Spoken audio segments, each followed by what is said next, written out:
बोअला में गेहुआ उपजी गइले रइया राई के खेतवाना।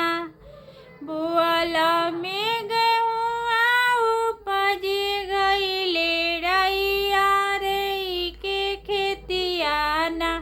हमर टिकवा हेरइले राई के खेतवाना। हमर टिकवा हेरइले राई के खेतवाना। अपन पिया रहिते त खोजी के ले आइते सखी के पियावाना।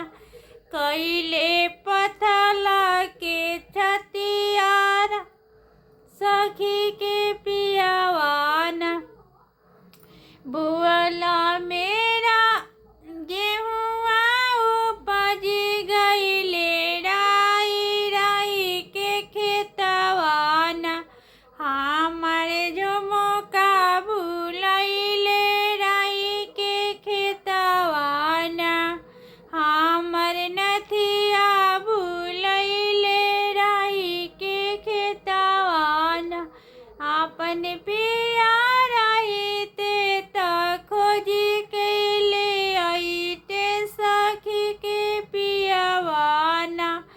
कइले कठ के करे जावा सखी के पियावाना। कइले कठ के करे जावा सखी के पियावाना। बोअला में गेहुआ उपजी गइले रइया राई के खेतवाना। हमर हरवा हेरइले राई के खेतवाना। अपन पिया रहिते त खोजी के ले आइते ननद के पियावाना। कइले पथला के छतिया ननद के पियावाना। कइले पथला के छतिया ननद के पियावाना। बोअला में गेहुआ उपजी गइले रइया राई के खेतियाना।